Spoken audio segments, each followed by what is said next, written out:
श्रीरङ्गनाथं सदा। ॐ वेदवातस्य वर्तनिमुरोर्विश्वस्य बृहतः वेदाये अध्यासते श्रीवेदपुरुषाय नमः। आज हम प्रवचन में 2 दिन तक हमने वेद और वेदों के विषय में कुछ कालक्षेप यहाँ पर श्रवण किया है, और उसी कड़ी में आज हम सब लोग पुनः यहाँ एकत्रित है, वही कालक्षेप, वही प्रवचन आगे श्रवण करने के लिए। वेद अपौरुषेय है, परमात्मा के साक्षात श्वासोच्छ्वास स्वरूप वेद प्रकट हुए हैं आदि हम विषय को श्रवण कर लिए, और उस विषय को श्रवण करने के बाद फिर अखंड ज्ञान राशि, अखंड वेदो राशि इस कलिकाल में श्री वेदव्यास महर्षि जी के द्वारा 4 विभागों में विभक्त की गई आदि विषय भी हमने श्रवण किया।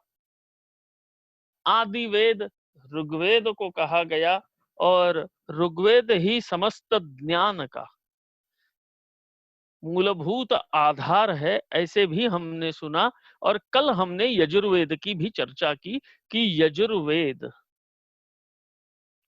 गतिशील वेद, क्रिया प्रधान वेद, कर्म प्रधान वेद, कि जिसमें जो ज्ञान दिया है उस ज्ञान का व्यावहारिक उपयोग अलौकिक और लौकिक दोनों तरीके से मनुष्य के जीवन को, मनुष्य के विचार को, मनुष्य के कर्म को समृद्ध करने की विधाओं का गान हम यजुर्वेद में प्राप्त करते हैं, और उसको भी कल हमने श्रवण किया। और कल हमने ये भी सुना कि यजुर्वेद में 2000 से भी कम मंत्र भाग है। कल हमने ये सुना था कि यजुर्वेद में जो मंत्र भाग है, मंत्र संख्या है, वो 2000 मंत्र भी नहीं है। मैंने यजुर्वेद के 2 प्रमुख भागों की चर्चा की थी, एक शुक्ल यजुर्वेद और एक कृष्ण यजुर्वेद। कृष्ण यजुर्वेद की मंत्र संहिता बड़ी है, शुक्ल यजुर्वेद की मंत्र संहिता सबसे छोटी। और इस शुक्ल यजुर्वेद की मंत्र संहिता का ही कल हम कुछ विचार कर रहे थे, कर्म आदि के विषय को लेकर, नित्य कर्म क्या, नैमित्तिक कर्म क्या, आदि आदि आदि। लेकिन ये जो हमारी अद्वितीय ज्ञान राशि है, ये जो हमारे वेद है, ये केवल कर्मकांड का प्रयोजन नहीं है, ये केवल कर्मकांड का उल्लेख नहीं करते हैं। ये अनेक ऐसे विषय जो आज भी हमारे लिए बड़े मुश्किल से उपलब्ध है, आज भी हमारे लिए जो विषय आउट ऑफ इमेजिनेशन है, ऐसे विषयों का भी गान करते हैं। और यही वेद ऐसे विषय भी वर्णन करते हैं कि जो अब हमें अटपटे नहीं लगते। हमारे यहाँ पर दुर्दैव से जो पाश्चात्य लोगों ने आक्रमण किए, जो पाश्चात्य लोगों ने आकर हमारे यहाँ पर आक्रमण किए और हमारी संस्कृति पर आघात किए, तो उन पाश्चात्य आक्रमणकारियों की बुद्धि उतनी ही थी। वो जब यहाँ आए, उन्होंने यहाँ देखा कि अरे ये क्या, उनको यहाँ सारा ही अटपटा लगा, क्योंकि उनके यहाँ की स्थिति और हमारे यहाँ की स्थिति में मूलभूत अंतर है। और वो मूलभूत अंतर वेदों को समझने से ही समझ में आता है। हमारे यहाँ पर मुगल शासक आक्रमणकर्ता के रूप में आए, आक्रमण किया, उन्होंने यहाँ पर अपना अधिकार प्रस्थापित किया, ऐसे हमने सब इतिहास में सुना है। उसके बाद यूरोप से ब्रिटिशर्स, पुर्तगीज आदि लोग आए। लेकिन सबसे बड़ी बात यह है कि चाहे जितने भी विधर्मी आक्रमणकर्ता यहाँ आए, उनको यहाँ की ये संस्कृति जो है वो बड़ी ही अटपटी सी लगी, अद्भुत लगी। It was beyond their imagination. उनकी सोच और उनका जो रहन सहन था, उनकी जो जीवन शैली थी, उस जीवन शैली से इनको अलग ही यहाँ पर सब कुछ दिखाई दिया। और वो ये समझ ही नहीं पाए प्रारंभिक अवस्था में, शुरू शुरू अवस्था में तो ये समझ ही नहीं पाए कि ये है क्या। और हमारे तत्वज्ञान की, हमारे संस्कृति की उपहास करना उन्होंने प्रारंभ किया। क्योंकि कई बार क्या होता है पता है कि कोई विषय चल रहा है, हमारे समझ में नहीं आ रहा है, नहीं समझ पा रहे हैं हम, हमारी मर्यादा के बाहर का, out of our range, out of our reach है। तो क्या होता है, आदमी सुनता है, समझने की कोशिश करता है, जब नहीं पल्ले पड़ा तो उसी का मजाक उड़ाने लगता है कि अरे हो वहां तो ऐसा। तो ठीक ऐसा ही हमारे वेदों को लिए हुआ, और हमारे वेदों के लिए भी इन्होंने उपहासात्मक रवैया प्रारंभ में अपनाया। हमारे वेदों के लिए उपहासात्मक रवैया अपनाया, और वही वेद जो चराचर सृष्टि के धर्म के मूल माने गए, वही वेद जो ज्ञान का अथाह सागर है, ये जो वेदों का तत्वज्ञान जो हमारे लिए अद्भुत तत्वज्ञान है, ये तत्वज्ञान वो लोग समझ नहीं सके। उन्होंने हमारे तत्वज्ञान का मजाक भी उड़ाया प्रारंभिक अवस्था में। यहां तक भी कहा गया कि अरे ये कौन से ज्ञान देने वाली चीजें हैं, अरे ये गडरियों के गीत है, अरे ये वन में घूमने वाले उन जंगली लोगों के गीत है, गाने हैं। ऐसे भी न समझ पाने के कारण कहने वाले विदेशी आक्रमणकर्ता जब उस बात को समझ पाए तो जान गए कि अरे गडरिये के गीत का है, ये जो संस्कृति, ये जो तत्वज्ञान यहाँ उपलब्ध है, इसके सामने तो हम ही खुद जंगली है आज के तारीख में भी।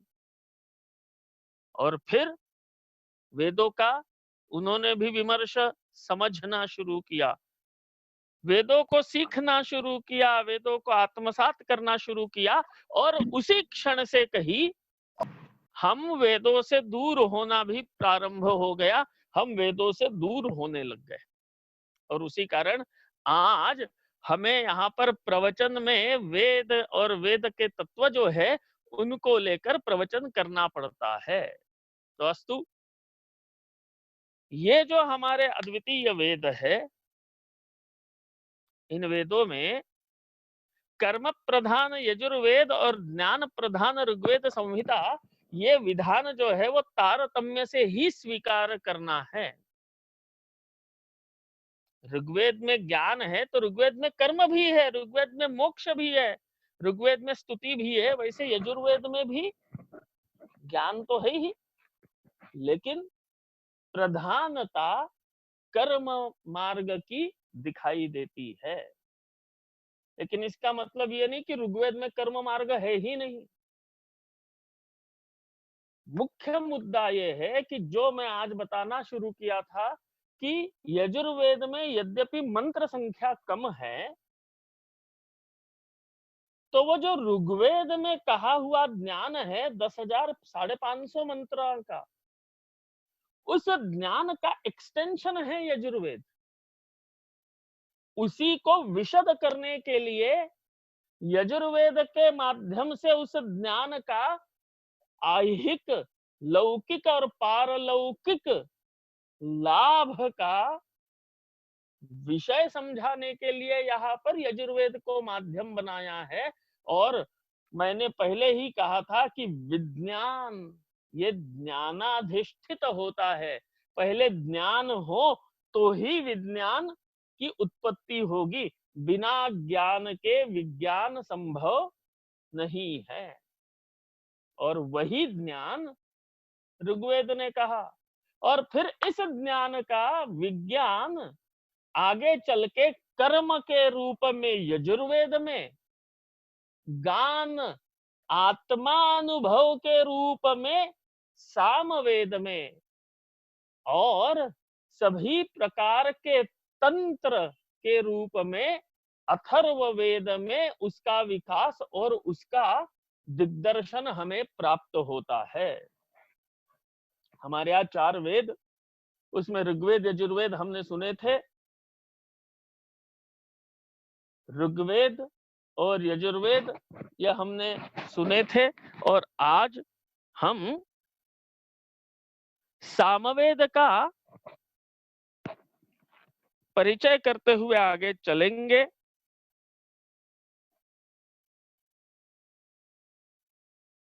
ये वो वेद है जिसे गान कहा जाता है, सामगान। साम वेद ये गान है, ये संगीत प्रधान वेद है। इस वेद में मंत्रों के माध्यम से, संगीत के माध्यम से देवताओं की आराधना इस वेद के द्वारा की जाती है, सामवेद के माध्यम से की जाती है। मंत्र तो है ही, लेकिन संगीत के माध्यम से देवताओं की आराधना का ये दिग्दर्शन करता है हमारा सामवेद। सामवेद का अर्थ है परिवर्तन। सामवेद का अर्थ है संगीत, प्रशांतता और आराधना।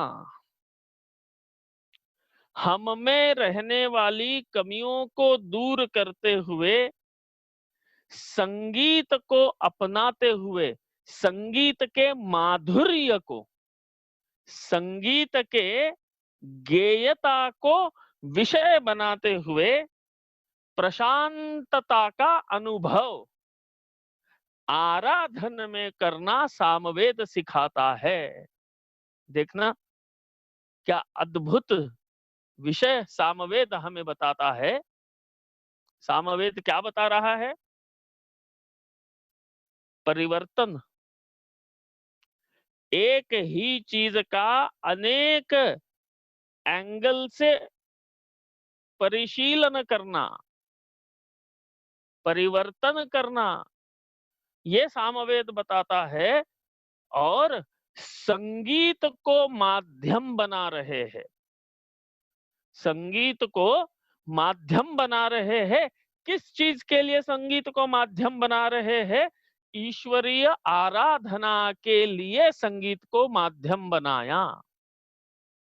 ईश्वरीय आराधना के लिए संगीत को माध्यम बनाया, और व्यक्ति को प्राप्त क्या करना है? तो ईश्वरीय ज्ञान प्राप्त करना है, प्रशांतता का अनुभव प्राप्त करना है। और ये सामवेद ईश्वरीय ज्ञान प्राप्ति में प्रशांतता का अनुभव सामगान के माध्यम से होता है।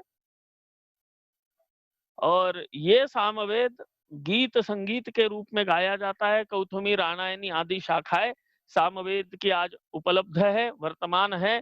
वैसे साम की 100 शाखा थी, लेकिन अब वो धीरे धीरे लुप्त होते होते केवल कौथुमी और रामायणी ऐसी 2 शाखाएं आज हमारे यहाँ पर उपलब्ध होती है। गायन शास्त्र की उत्पत्ति का मूल हमारा सामवेद है। गान शास्त्र की उत्पत्ति का मूल हमारा सामवेद माना गया है। और विशेष बात यह है कि सामवेद में जो मंत्र भाग है, सामवेद में जो मंत्र भाग है, सामवेद में जो मंत्र है, वो मंत्र केवल 6% मंत्र नए आए हैं, और बाकी सारे मंत्र ऋग्वेद के ही है। सामवेद में मंत्र अधिकतर ऋग्वेद के ही मंत्र एज इट इज गाए गए हैं। कुछ मंत्र 6 से 7% मंत्र केवल सामवेद में ऐसे हैं जो ऋग्वेद में नहीं है, लेकिन मंत्र बोलने की पद्धति पूर्णतः अलग। ऋग्वेद है, मंत्र बोलने की पद्धति अलग, और सामगान है। एक आदमी होता है, गद्य लिखा हुआ पाठ करता है, और वही वो उस गद्य को काव्य रूप में जब काव्य की तरह पाठ करता है, तो गद्य पढ़ने की अपेक्षा काव्य के रूप में किया जाने वाले पाठ में फर्क आता है। पाठ में आता है कि नहीं फर्क? क्योंकि वो गेय हो गया, काव्य हो गया। और काव्य होने के बाद जब वो गीत है, जब गेयता उसमें आ गई, उसे गाया गया, तो उसके प्रस्तुतिकरण में अंतर आया कि नहीं? बिल्कुल आया। तो यही अंतर ऋग्वेद से यजुर्वेद और यजुर्वेद से सामवेद तक आते आते हमें दृग्गोचर होता है कि मंत्र तो वही है जो ऋग्वेद में भी मिला था, लेकिन जब सामवेद की संहिता में वो मंत्र आया, तो वो मंत्र अपने साथ अद्वितीय संगीत को लेकर आ गया, और वही ऋग्वेद का मंत्र अब सामवेद में गेय बन के गाया गया, और सामवेद में गान के माध्यम से हमें ईश्वरीय आराधना का मार्ग बताया गया, और इसीलिए सामगान कहते हैं। हमारे यहाँ पर जो परमात्मा की सेवा होती है, जो भगवान की सेवा होती है, तो उसमें चारों वेदों के मंत्र सुनाकर भगवान की प्रसन्नता के लिए सेवा की जाती है। वेद का मंत्र बोलते हैं। साम गान प्रिय, साम ये गान है, ये गेय है, ये संगीत है, और संगीत के माध्यम से ईश्वर की आराधना और प्रशांतता की अनुभूति, ये सामवेद हमें सिखाता है। और देखना आप, जब प्रसन्न होंगे, जब आनंद के, अब व्यावहारिक शब्द उपयोग करते हैं कि जब मस्त मूड में होंगे, हम्म? अकेले ही हो, मस्त मूड में हो, फ्रेश हो, प्रसन्न हो, तो आदमी कई बार अपने आप में ही गुनगुनाने लगता है। जब चिढ़े हुए हो, गुस्सा आया हुआ है, तो आदमी गुनगुनाता है क्या? नहीं। लेकिन जब प्रसन्न है, अपनी मस्ती में मस्त है, आदमी खुश है, अपना काम कर रहा है, तो भी मस्ती में गुनगुनाता रहता है। और चिढ़ा हुआ है तो भुन भुन आता रहता है दिन भर। तो गान ये उसके प्रसन्नता का विषय है। गान सुनने से, गान करने से प्रसन्नता प्राप्त होती है, और वह ईश्वरीय तादात्म्य प्राप्त करने के लिए जितना ज्ञान आवश्यक है, उतनी प्रशांतता भी आवश्यक है, उतनी परम शांति आवश्यक है। हड़बड़ी में कोई काम अच्छा नहीं होता, कहते हैं कि नहीं कि काम ढंग से करना है तो भैया शांत दिमाग से, ठंडे दिमाग से सोचो, ठीक सोच पाओगे। और गर्म दिमाग से, हड़बड़ाहट में नहीं सोच पाता आदमी। तो ईश्वर प्राप्ति का जो मार्ग बताया, उस ईश्वर प्राप्ति के मार्ग में ज्ञान तो अनिवार्य है, बिना ज्ञान के ईश्वर प्राप्ति नहीं। लेकिन वो ईश्वर प्राप्ति का आनंद अनुभव गान के माध्यम से होता है, और गान के माध्यम से जब ईश्वर प्राप्ति का आनंद मनुष्य अनुभूत करने लगता है, तो उसे प्रशांतता मिलती है, शांति मिलती है, आत्म सुख मिलने लगता है। और ये सारा विषय हमारे सामगान में उद्धृत होता है, सिखाया भी जाता है, और अनुभव भी किया जाता है। मैं हर दिन ये प्रयत्न कर रहा हूं कि मेरे शब्द अथवा मेरी बोली ये सामान्य बनी रहे, वो समझने के लिए ज्यादा भारी न हो, आदमी पक न जाए, आदमी उसे आसानी से समझ सके, ऐसा बोलने का प्रयास कर रहा हूं। लेकिन कई बार विषय ही ऐसा होता है कि उसमें वो प्रशांतता, ये शब्द ही आधे लोगों को समझ में आया होगा, आधे लोगों के ऊपर से गया होगा कि प्रशांतता क्या है। शांति तो पता है कि भाई शांति रखना जरा, ऐसे घर में 8-10 बार तो एक दूसरे को लोग कह ही देते कि जरा शांति रखो। 9 बज गए तो बजने तो 9 बज गए तो बजने दो भाई, 9:30 बजेंगे, शांति रखो। लेकिन प्रशांतता क्या हुई? प्रकृष्ट शांतता। शांतता में जो सर्वोत्तम शांति है, जो शांति का, शांतता का सर्वोत्तम अनुभव है, वो सामगान के माध्यम से परमात्मा को प्राप्त करने के लिए ईश्वरी ज्ञान का उपयोग करने पर प्राप्त होता है। ऐसा अद्वितीय माध्यम, संगीत का माध्यम, परमात्मा की प्राप्ति के लिए ज्ञान को उस माध्यम से परमात्मा की ओर चलने का जो साधन दिया, वो संगीत दिया। और इस प्रकार से सामवेद हमारे यहाँ पर गान के रूप में जाना जाता है। और विशेषता यह आई कि ऋग्वेद के ही अधिकतर मंत्र सामवेद में आए। तो ज्ञान तो तुम्हारे पास पहले से था, कमरे में एसी तो लगा हुआ है, लेकिन उसका रिमोट है सामवेद कि अरे भाई वो रिमोट से उस एसी को चालू तो कर। जब उस रिमोट से एसी को चालू करोगे तो ठंडक मिलेगी। केवल एसी लगा है, एसी लगा है करके देखने से ठंडक मिलेगी क्या? ना, देखने से ठंडक नहीं मिलेगी। उस रिमोट को चालू भी करना पड़ेगा, उसको अप्लाई भी करना पड़ेगा। कर्म हमें यजुर्वेद ने सिखाया कि कर्म कर भाई। कमरे में कुर्सी पे बैठे हो, ऊपर एसी लगा हुआ है, बढ़िया है, एसी लगा है, ठंडक मिलेगी, ऐसे सोच के कुछ नहीं होगा। ज्ञान तो है एसी के रूप में जो सभी पर कृपा ही करने के लिए बैठा है, लेकिन यजुर्वेद के माध्यम से कर्म सिखाए कि उठो और उठ के उसके रिमोट तक तो पहुंचो, उसे उठाओ तो सही, वही रास्ता है। और फिर उस रास्ते को जब आपने प्राप्त किया, आपने रिमोट उठाया, तो उसे दबाने से उस एसी के माध्यम से ठंडक आप तक पहुंचने लग गई। तो ज्ञान रूपी एसी ऋग्वेद ने पहले ही दे रखा है, लेकिन गान रूपी रिमोट हमें सामवेद ने दिया है। और अब जब से गान शुरू हुआ, वैसे ही वह प्रशांतता मनुष्य को प्राप्त होने लग गई, ईश्वरीय साक्षात्कार का माध्यम बनने लग गई। ऐसी अद्वितीय सामवेद की हमारे पास उपलब्धि है कि हम सामगान करते हैं।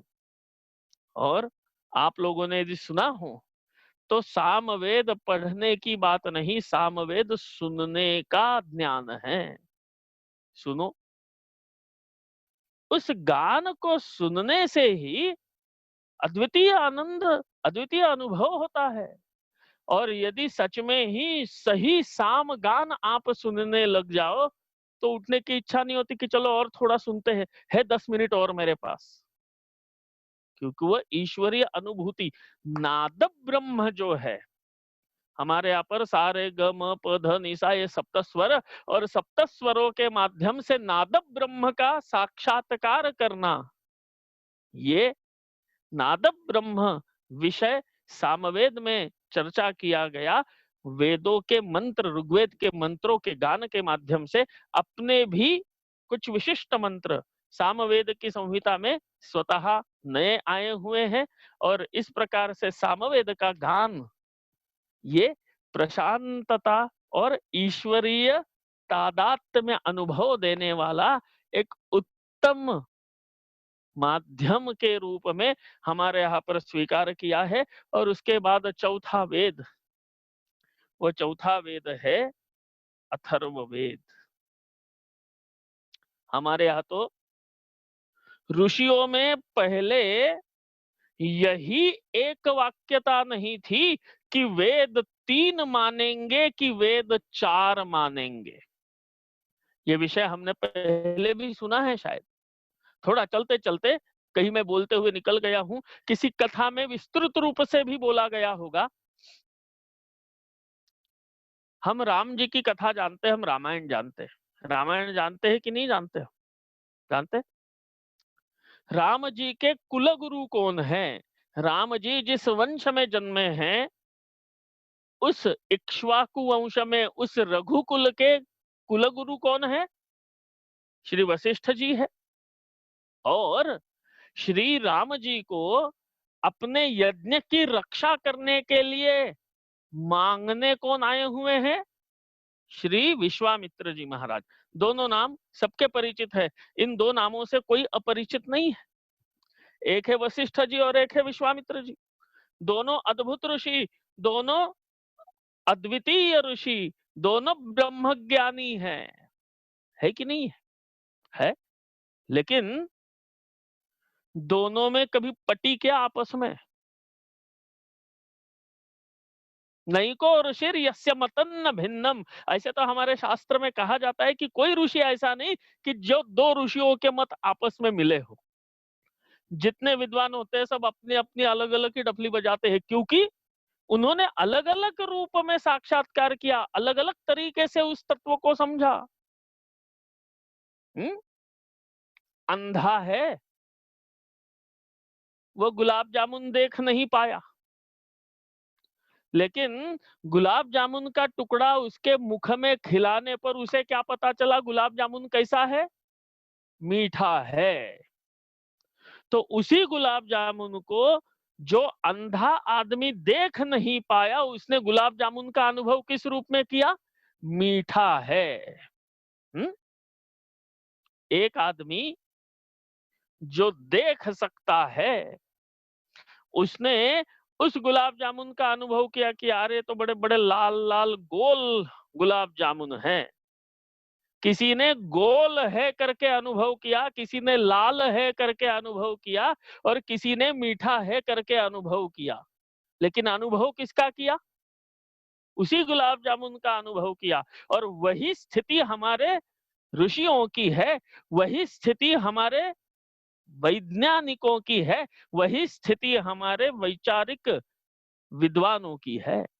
किस चीज तो एक ही है, वही पर ब्रह्म है, वही परमात्मन है, वही परम विष्णु है, वही ब्रह्म है, लेकिन उसका अनुभव सबने अलग अलग अलग रूप में किया। और इसीलिए स्वभावतः कई सारी जगह पर इनकी एक वाक्यता होने की बजाय इनमें अलग अलग मतांतर मिलते हैं। लेकिन श्री वशिष्ठ जी और श्री विश्वामित्र जी दोनों अद्भुत आचार्य, दोनों अद्वितीय विद्वान, लेकिन एक दूसरे के अनुकूल नहीं है। राम जी के इस प्रसंग के पहले एक दूसरे के विरोध में ही चले, और विरोध भी कैसा? तात्विक विरोध। वशिष्ठ जी कहते थे कि वेद त्रय, और विश्वामित्र जी का कथन था कि वेद त्रय नहीं, वेद चतुष्टय। अथर्व को कहा छोड़ोगे? अरे वो भी वेद है। साम को कहा छोड़ते हो? वो भी वेद है। और ऋग यजुः तो वेद है ही। तो ये दोनों में मतभिन्नता थी। और यह हमारे यहाँ की प्राचीन परंपरा में वेद त्रयी और वेद चतुष्टय, ये दोनों उल्लेख हमें मिलते हैं। और इसी क्रम में आज सर्वंकष रूप से वेद चतुष्टय का ग्रहण होता है। और इसीलिए हमने ऋग्वेद, यजुर्वेद, सामवेद का एक केवल नाम मात्र परिचय प्राप्त करते हुए हम चलते हैं अथर्ववेद की तरफ, जो चौथा वेद कहा जाता है। और ये अथर्ववेद, थर्व माने स्पंदन। स्पंदन आप समझते हैं? थर्व माने स्पंदन और अथर्व माने नियमितता। जो वेद के आधार पर सन्मार्ग, सद्व्यवहार में निमग्न होकर पूर्ण और पूर्ण ज्ञान और मोक्ष प्राप्त करेगा, ऐसा ये वेद है अथर्ववेद। अनेक गूढ़ विषयों का ज्ञान इसमें सन्निहित है। अनेक गूढ़ विषयों का ज्ञान है। आयुर्वेद का ज्ञान है, औषधियों का ज्ञान है, तंत्र का ज्ञान है। तंत्र, तंत्र माने क्या? और तांत्रिक वाला तंत्र नहीं। तंत्र माने टेक्नोलॉजी, तंत्र माने टेक्नोलॉजी। उस टेक्नोलॉजी का ज्ञान हमारे अथर्ववेद में खूब पर्याप्त मात्रा में है। और ऐसा ही अथर्ववेद जो है, इसमें लगभग 5,980 अर्थात लगभग 6,000 के आसपास इनमें मंत्र है। ऐसा ये अथर्ववेद टेक्नोलॉजी का वेद, अनेक प्रकार के भेद रहस्यों का वेद, ऐसा ये अथर्ववेद है। लेकिन इस क्रम को अच्छे तरीके से समझने की आवश्यकता आज हमारे सामने है, नहीं तो हम उसका आकलन ठीक ठीक कर नहीं पाएंगे।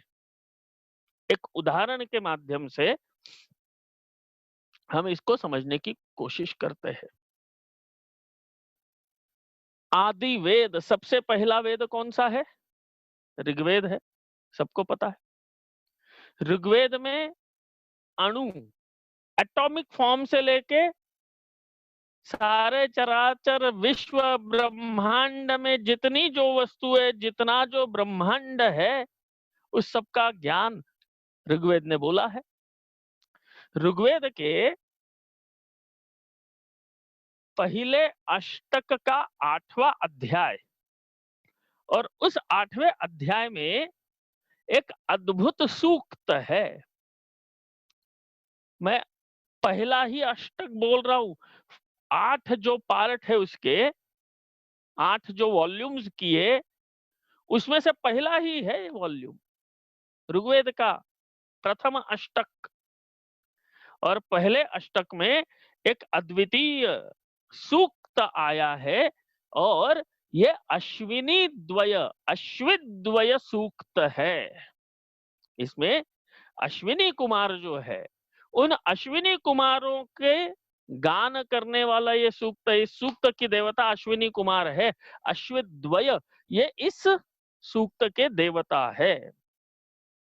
हमारे यहाँ पर ऋग्वेद में ये कक्षीवान, दैर्घतमस और औशिज ऐसे ऋषियों ने इन मंत्रों का अनुभव किया है, और ये सूक्त हमारे यहाँ पर ऋग्वेद में हमें प्राप्त होता है। न सत्याभ्याम बर्हिर् प्रवृंजे स्तोमा भ्रमे ये भवाता यावर्भगाय विमदाय जयांसे एनाजुवान्युहतुरथे एना। इस मंत्र से ये सूक्त हमारा प्रारंभ होता है। और अश्विनी देवता, अश्विनी कुमार, ये जुड़वा है। ये देवता जो है, ये देवता कैसे है? जुड़वा देवता है। जुड़वों का उल्लेख कहाँ शुरू हुआ? ऋग्वेद में शुरू हुआ। हिरण्याक्ष, हिरण्यकश्यपु तो हमारे पुराण में आए कि भाई दोनों जुड़वे थे, लेकिन जुड़वा देवता ही जुड़वे बने हमारे। कौन बने? अश्विनौ, अश्विनी द्वय, अश्वित द्वय, 2 कुमार है। ये जुड़वा है अश्विनी कुमार जिनका नाम है। और वो देवता है इस सूक्त के। और इस सूक्त को यदि आप पढ़ेंगे महाराज, तो सिर चकरा जाएगा, भन्ना जाएगा। हम अपने इतिहास में पढ़ते हैं, हम अपने रामायण में पढ़ते हैं कि रावण के पास कुबेर का जबरदस्ती कब्जा किया हुआ कौन सा विमान था? पुष्पक विमान था। पुष्पक विमान रावण के पास था। ये तो कथा कौन से काल की आई? तो त्रेता युग की कथा। राम जी त्रेता युग में।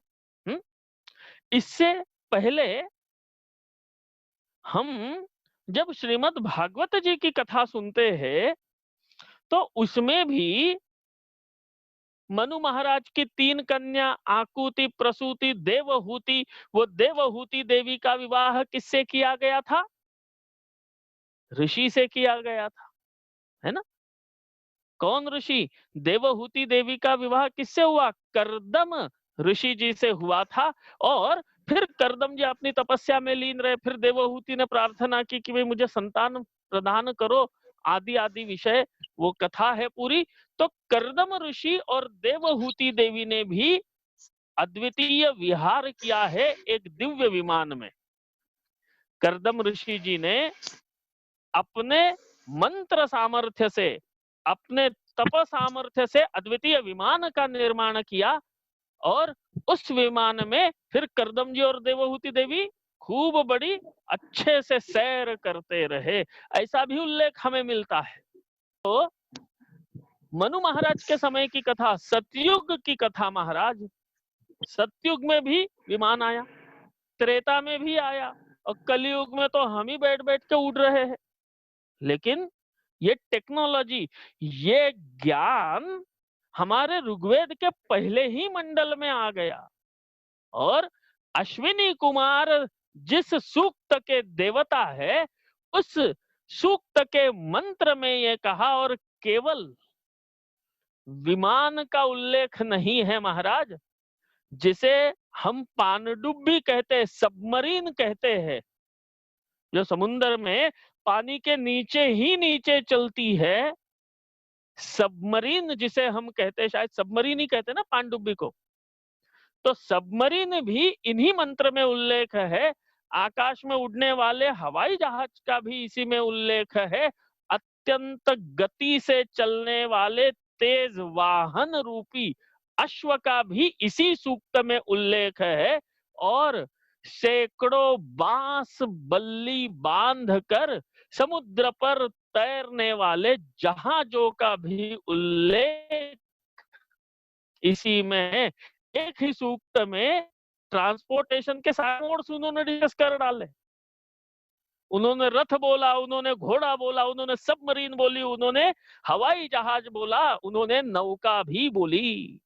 और ये ऐसा अद्वितीय सूक्त है महाराज। इस सूक्त के जो मंत्र है, अब वो मंत्र तो मैं भले ही मैंने अध्ययन किए हुए होने के कारण से वो मंत्र तो बोल के मुझे बड़ा आनंद आता है। मंत्र बोल के वैसे ही भगवदीय सेवा ही होती है, लेकिन आप शायद उन मंत्रों को समझ नहीं पाते हो। लेकिन फिर भी चलो श्रवण भक्ति की जाए, और हम कुछ ओम ना सत्याभ्याम बर्हिरिव प्रवृंजे स्तोमांग इयर्भ्यम्रिये एव वाताः यावर्भगाय विमदाय जयांसे एनाज्वा अन्युहतूरथे एना। ये पहला मंत्र आया इसमें, और इस पहले मंत्र से ही ये इतना अद्भुत, वैसे ऋग्वेद संहिता में 1273वां मंत्र ये यहाँ पर ये बोला गया है। और 1273 से लेके अश्विनी कुमार देवता है, और अंतरिक्षयान, वायुयान, नौका, जलयान, रेगिस्तान में भी जल ढूंढने की विद्या, रेगिस्तान में डेजर्ट में जाके पानी निकालने की विद्या, भूमि के अंदर जिसे आजकल हम बोरिंग कहते कि भाई बोरिंग किया गया, बोरिंग किया पानी निकाला, वो बोरिंग करने की विद्या, इन सब का ज्ञान, इन सब का उल्लेख, इन सब का अस्तित्व यहाँ पर हमारे ऋग्वेद के इस सूक्त में मिलता है। और इस सूक्त में ये अश्विनी कुमार जो है इनकी प्रार्थना की जा रही है, और सूक्त में अद्भुत शब्दों में कहा जा रहा है। एक कथा बताते हैं, एक कथा के माध्यम से यहाँ पर ऋग्वेद में ये इन अद्वितीय विषयों का उल्लेख किया जा रहा है कि अश्विनी कुमार नाम के दो कुमार है, जो देवता है, अश्विनी देवता माने गए वो। और उन अश्विनी देवता जो है ये अत्यंत उत्साही देवता है। कैसे है? शब्दों पर ध्यान देना। ये देवता का विशेषण क्या बताया? बहुत बलशाली है ऐसे बोलाया क्या? नहीं, उत्साही, एंथुसियास्टिक, उनमें बड़ा उत्साह है। कुछ करने की लालसा है, ललक है। और जब तक आप में कुछ करने की लालसा नहीं होगी, आप कोई नया अच्छा काम कर ही नहीं सकते। जो चल रहा है बहुत बढ़िया, अभी चाय पी लिया, अब आराम करूंगा, तब तक ये भोजन बनाएगी वो भी कर लूंगा और चैन की नींद सोऊंगा, उत्साह ही खत्म है आदमी का, तो वो क्या करेगा? कुछ नहीं होना उससे। उत्साही देवता है अश्विनी देवता। ये कैसे देवता है राजू? उत्साही देवता है। और ये उत्साही देवता अश्विनी कुमार जो है, वो अश्विनी कुमार की यहाँ पर वार्ता करते हैं और कहते हैं कि हे राजन, एक छोटी सी कथा बताते हैं कि तुग्र नाम के राजा है। तुग्र, तुग्र नाम के राजा है। ऋग्वेद में कई कथाएं हैं। तो तुग्र नाम के राजा, इनके राज्य पर शत्रुओं ने आक्रमण किया। अब ये तुग्र राज्य के राजा थोड़े से वृद्धावस्था के हुए, थोड़े बुढ़े हुए हैं। तो बुढ़े होने के कारण से उस तुग्र राजा के लिए अपने बस में नहीं है कि मैं फिर लड़ाई के लिए ढाल तलवार उठाऊं, मैं फिर धनुष बाण उठाऊं, मैं फिर सेना को एकत्रित करूं और मैं जाके लड़ाई करूं। यह उस तुग्र राजा के लिए संभव नहीं है, क्योंकि अवस्था वृद्ध अवस्था है। तब क्या हुआ? ये तुग्र ने अपना जो बेटा है कि ठीक है, अब मुझसे तो नहीं होगा, तो मेरी जगह मेरा बेटा चला जाएगा, और बड़े कष्ट से अपने पुत्र को इस तुग्र राजा ने लड़ाई में भेजा। ये कथा कभी सुनी है क्या किसी ने? कथा तो बहुत सारे सुन चुके हो आप लोग। कई सारे लोग तो ऐसे कहेंगे कि महाराज पढ़ तो ली, सुन तो ली, लेकिन याद ही नहीं रहता। लेकिन तुग्र नाम के राजा है, और ये तुग्र नाम के राजा, ऋग्वेद की कथा है, ये पहले अष्टक की है, 8वें अध्याय की है। तुग्र नाम के राजा, इन पर आक्रमण हो गया, स्वयं वृद्ध है, अब इनसे लड़ाई करने की बनती नहीं है। देखना, आदमी शरीर से कई बार थकता है, लेकिन मन से जल्दी नहीं थकता है ना। शरीर से नहीं हो पा रहा है, लेकिन मन तो चाहता ही है कि ये भी करूं, ये भी करूं, ये भी करूं, ये भी करूं। मन की लालसाएं खत्म नहीं होती। तो ये तुग्र राजा शरीर से थका हुआ है, ये स्वयं लड़ाई लड़ने के लिए जाने की स्थिति में नहीं है। और जब कोई चीज हमारे बस के बाहर हो रही है, कोई चीज आउट ऑफ रिच हो रही है, आउट ऑफ कंट्रोल हो रही है, मजबूरी में वो चीज छोड़नी पड़े, तो आदमी को दुख होता है कि नहीं होता है? ये अच्छे खासे गुलाब जामुन उड़ाते थे, बढ़िया चकाचक माल ताल श्रीखंड रोज खाते थे, गर्मी में रोज आमरस बनता था, लेकिन हो गया डायबिटीज। अब सुबह नाश्ते में गुलाब जामुन, दोपहर के भोजन में श्रीखंड, रात्रि में भोजन में आमरस, आदमी ले पाएगा क्या? जो डायबिटिक हो गया पक्का, ले पाएगा क्या? और लेगा तो दूसरे दिन नहीं ले पाएगा। तो जब आदमी डायबिटिक होने पर मीठी चीजें उसको चाहिए तो भी नहीं ले पा रहा है, तो क्या अपनी इच्छा से उसने त्याग किया क्या? नहीं, झूठे आंसू कुछ नहीं, मजबूरी में छोड़ना ही पड़ता है, मजबूरी में छोड़ना ही पड़ता है। वैसे हर पिता ये चाहता है कि मेरे रहते मेरे संतान पर कोई आंच न आए। भाई कष्ट मैं देख लूंगा ना, मेरे बच्चे सुखी रहे, मेरे बच्चों पर कोई आंच न आए, मेरे बच्चे सुरक्षित रहे, ये हर पिता चाहता है। चाहता है कि नहीं चाहता है? चाहता है। वो जो तुग्र नाम का राजा है, वो भी ये चाहता है कि भाई शत्रुओं ने आक्रमण कर दिया तो मेरा बेटा सुरक्षित रहे, मैं ही जाके लड़ाई करूं, लेकिन अब उसके बस की नहीं है।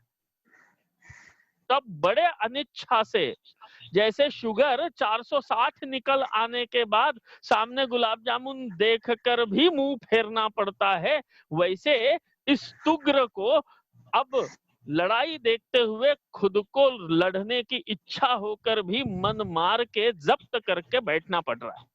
और फिर क्या निर्णय हुआ कि राजा नहीं जा सकता लड़ाई में, कोई बात नहीं, इनके जो युवराज है, तुग्र का जो लड़का है, तुग्र के जो राजकुमार है, उस तुग्र के राजकुमार को, जिसका नाम है भुज्जू, भुज्जू को युद्ध में भेजा गया। अब ये भुज्जू महावीर, लेकिन जिन्होंने आक्रमण किया है वो इतने बलशाली है, टेक्नोलॉजी है उनके पास, तो उन्होंने इसे युद्ध भूमि में पकड़ा और पकड़ के समुद्र से घिरे हुए टापू पर ले जाके बंदी बना के रख दिया। अब ये भुज्जू तो पकड़ा गया।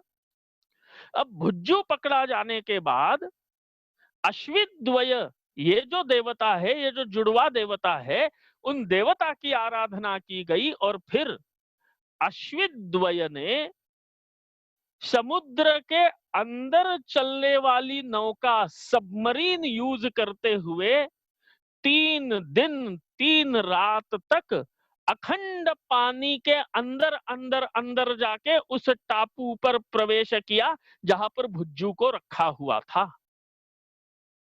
सबमरीन से गए, 3 दिन 3 रात उस जल से ऊपर नहीं आए, सबमरीन से गए और उस भुज्जू को वहां से छुड़ाया। अच्छा, अब छुड़वाया तब तक तो सैनिकों को पता चल गया, उस जो शत्रु सेना है वो सजग हो गई कि अरे, जिसको हम बंदी बना के लाए उस राजकुमार को तो छुड़ा लिया। टापू पे है, थोड़ी सी भौगोलिक स्थिति का संकलन आकलन कीजिए, कहीं जेल में बंदी खाने में डाला है, उसमें से निकाल लाया, मुक्त किया आपने बुद्धि से, अब वापस उस सबमरीन तक जाना है, लेकिन दूसरे राजा के जो सैनिक थे, शत्रु सैनिकों ने बीच में आके खड़े हो गए कि चाहे कुछ भी हो जाए सबमरीन तक पहुंचने ही नहीं देंगे। अब सबमरीन से आ तो गए, लेकिन जाने के लिए सबमरीन तक पहुंचना संभव नहीं। तब क्या किया? तब अश्विद्वय ने आकाश मार्ग से उड़ने वाले यान में उस भुज्जू को बिठाया और तू तो नीचे ही सबमरीन को ही देखता रहे भैया, मैं तो उड़ चला, और उसको लेके वो आ गए और तुग्र नाम के राजा को पुनः अपने पुत्र को लौटा दिए, उसकी रक्षा की। यह उल्लेख शुद्ध इन्हीं शब्दों के साथ आता है। सोचिए कि ये कौन सा काल है? सतयुग का काल। हम इतनी कथा सुने, हम इतने पुराण सुने, हम अपने काले बाल के सफेद कर लिए और बहुत लोगों के उड़ भी गए, लेकिन ये उल्लेख हमारे वेद में है, इसकी भनक तक हमें नहीं लगी क्योंकि हमने कभी पन्ने पलटे ही नहीं। सबमरीन है इसमें, इसमें हवाई जहाज है, इसमें अत्यंत तीव्र गति से चलने वाले वाहनों का उल्लेख है, और ऐसा उल्लेख मात्र यहां करके छोड़ दिया। अब वेदों की विशेषता, वेदों की अद्भुतता देखिए। सबमरीन का टेक्निक क्या है, हवाई जहाज का टेक्निक क्या है, वो टेक्निक यहाँ डिस्कस नहीं किया है। केवल ज्ञान, या आकाश मार्ग से उड़ते हुए आते हैं, समुद्र में डूबते हुए अंदर अंदर पानी में से चलने वाले वाहन का उपयोग करते हैं, ये वाहन है, ये नॉलेज, ज्ञान यहां पर तुमको प्राप्त हुआ। और फिर उस ज्ञान का अनुभव, उस ज्ञान का टेक्निक यदि चाहिए तो चलो अथर्ववेद में विथ डायग्राम डिस्क्राइब किया हुआ है कि पुष्पक विमान कैसा था। हमारे यहाँ पर साउथ में गीलड़ा जी, जो हमारे ग्रुप में भी है, एक परम वैष्णव है, अच्छे श्री वैष्णव है जो गीलड़ा जी, उनका नाम कई बार हम लोग सुनते हैं।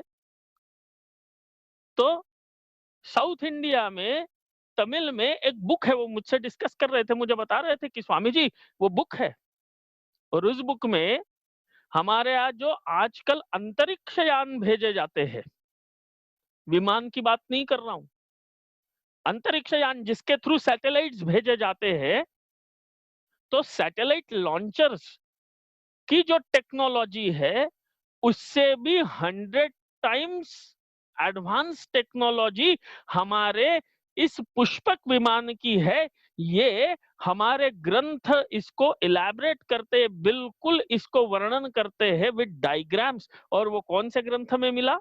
तो वो जाके मिल रहा है हमारे तंत्र में, अर्थात जहां टेक्नोलॉजी यूज की, टेक्नोलॉजी डिस्कस की, ऐसे हमारे अथर्ववेद में इसकी टेक्नोलॉजी, टेक्निकल एस्पेक्ट जाके हमें वहां मिलता है। और इसीलिए यदि ऋग्वेद का ज्ञान नहीं है तो ये डायग्राम किस चीज की है पता ही नहीं चलना है। इससे होना क्या है, करना क्या है, इससे साध्य लक्ष्य क्या है, वो पता नहीं चलना है। और इसीलिए ऋग्वेद आदि वेद है। आजकल हमारे यहाँ मानव मात्र की सेवा करना यही धर्म मानते हैं, और वो है भी धर्म। जयपुर फुट फेमस है, सुना है कि नहीं? जयपुर फुट के जो पैर से लाचार हो जाते हैं, अपाहिज हो जाते हैं, वो नारायण सेवा संस्थान के माध्यम से और अनेक संस्थाओं के माध्यम से जयपुर फुट लगाया जाता है लोगों को। जिनके पैर नहीं है, जो लूले लंगड़े हैं, जिनके एक्सीडेंट में पैर कट गए, कोई पोलियो होके बने, उसमें यदि मैन्युफैक्चरिंग फॉल्ट ही रह गया, वो पोलियोटिक होके ही यदि जन्मा है, तो ऐसे भी लोगों को जयपुर फुट लगाया जाता है। लगाया जाता है कि नहीं? लेकिन ये टेक्नोलॉजी पहली बार कहाँ आई? ये टेक्नोलॉजी भी हमारे ऋग्वेद में डिस्कस की गई। एक युद्ध चल रहा था, और उस युद्ध में क्या हुआ? उस युद्ध में उस राजा की कन्या के जांघ में आकर बाण लग गया। ऐसा वार हुआ कि पैर का टुकड़ा पड़ गया। अब जंघा से नीचे का पैर टुकड़ा पड़ गया, अब उसको क्या कर दिया जाए? तब जाके पहली बार जयपुर फुट लगाया है अश्विनी द्वय ने। पहली बार अश्वित द्वय ने, पहली बार ये अश्विनी कुमार नाम के जो देवता है, ये देवताओं ने वहां पर जाके कृत्रिम अंग का उपयोग किया है, और वो कृत्रिम अंग लगाकर उस कन्या को ठीक करके रथ में बिठा के, रथ को संचालित करते हुए वो कन्या पुनः अपने को उस युद्ध भूमि से दूर ले जाती है। ऐसा बड़ा ही सुंदर उल्लेख यहाँ पर इस मंत्र में आता है, मरुभूमि में पानी निकालने का। जयपुर फुट माने किसी का यदि अंगो भंग हुआ है, तो उस अंग को साधनों के द्वारा स्वस्थ करने का, है ना। उसका टूटा हुआ पैर तो ला नहीं सके, लेकिन यहां पर वो शब्द उपयोग करते हैं कि अन्य धातुओं से पैर बनाया। और आप भी देखना, जो जयपुर फुट है वो बिना धातु के बन नहीं रहा। उसमें जो रॉड लगती है, अथवा उसमें जो क्लैम्प्स लगते हैं, अथवा जो उसके स्क्रूज लगते हैं, यह हर जगह वो धातु के उपयोग से ही ये प्रत्यारोपण अथवा अन्य शल्य क्रिया आदि करी जा रही है। तो ऐसे अनेक उल्लेख हमारे यहाँ पर वेदों में, हमारे ऋग्वेद में, और उसका डिस्क्रिप्शन, उसकी टेक्नोलॉजी आगे के वेदों में डिस्क्राइब्ड है। उसको तारतम्य से समझते हुए आगे चलना, यही हमें ज्ञान तक ले जाता है। नहीं, जिस समय में किसी विधर्मी ने पान डुब्बी देखी ही नहीं थी, उस समय में जब किसी विधर्मी राज्य में, राष्ट्र में विमान के आविष्कार की भनक तक नहीं लगी थी, उस समय में जब पृथ्वी को गोल मानने की जगह पृथ्वी तो बिल्कुल फ्लैट है मानने की जो बुद्धि थी, उस समय में हमारे यहाँ पर हमारे गणितज्ञ, हमारे ज्योतिर्विद पृथ्वी का परिवलन, पृथ्वी का परिभ्रमण, ग्रहों की गति, ग्रहों का खुद का परिवलन आदि की चर्चा करते थे, तो उन लोगों को लगता था कि क्या बकवास बात कर रहे हैं, क्या बात कर रहे हैं, ऐसे भी कभी होता है? अरे ये तो जंगली कुछ भी सोचते हैं, जंगली गाने हैं, अरे ये तो गडरियों के गाने हैं, ऐसे हमारी वेद का उपहास उन लोगों ने किया। लेकिन जब धीरे धीरे उनको वो अकल आने लग गई कि नहीं भैया, ये जंगली गाना नहीं है, वस्तुतः तो जंगली हम हैं, और बहुत प्रगत, बहुत उन्नत तंत्र ज्ञान से युक्त, अद्वितीय श्रेष्ठ सर्वात्मक ज्ञान से युक्त तो यह संस्कृति है। और तब जाके उन्होंने हमारे वेद का अध्ययन करना शुरू किया। और महाराज, बच्चे को एक बार जबरदस्ती अथवा किसी प्रसंगवश मीठा खिलाना पड़ता है।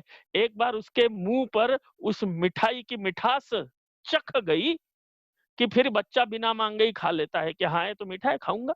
फिर तो माँ को डांटना पड़ता है, लड्डू का डिब्बा उठा के सबसे ऊंचा रखना पड़ता है। लेकिन पहली बार कि नहीं बेटा मीठा है, खा ले, थोड़ा तो खा ले, थोड़ा तो खा ले करके प्रथम बार, वेरी फर्स्ट टाइम उसको खिलाना पड़ता है। और वही हाल यह हमारे इस अद्वितीय ज्ञान का है। दुर्दैव, मैंने पहले भी बोला था कि हमारे यहाँ पर हमारे संस्कृत की, हमारे वेदों की सर्वोच्च डिग्री लेने के लिए अब भारत में वो डिग्री मिलती नहीं, हमें जर्मनी जाना पड़ता है। उन लोगों ने इसका स्वाद लिया, उन लोगों ने इसका अनुपमत्व, अद्वितीयत्व जान लिया, और उसके बाद वो इसमें रम गए, और मूर्खतावश हम इससे दूर हो गए। और बस वो दूरी ही कहीं ना कहीं हमारे अधःपतन का कारण बनती जा रही है। और पुनः एक बार हम अपनी ये जो धरोहर है, जो श्रुति के माध्यम से हमारे ऋषि महर्षियों के अथक परिश्रम से इस क्षण तक भी हमारे लिए रखी हुई है, उसका हम अवगाहन करें, उसे थोड़ा सा समझने का प्रयास करें। इस उद्देश्य से ही हम यह प्रवचन के माध्यम से कुछ वैदिक चर्चा करते हुए आगे चल रहे हैं। आज इस हमारे कालक्षेप में, हमारे प्रवचन में उपस्थित है इंदौर के एक युगल श्री अशोक सोमानी, और उनकी कल सायंकाल 5:30 बजे हमारा आगे का, अर्थात हमारा अगला एपिसोड प्रवचन के इसी क्रम को जारी रखते हुए कल हम आगे की चर्चा श्रवण करेंगे।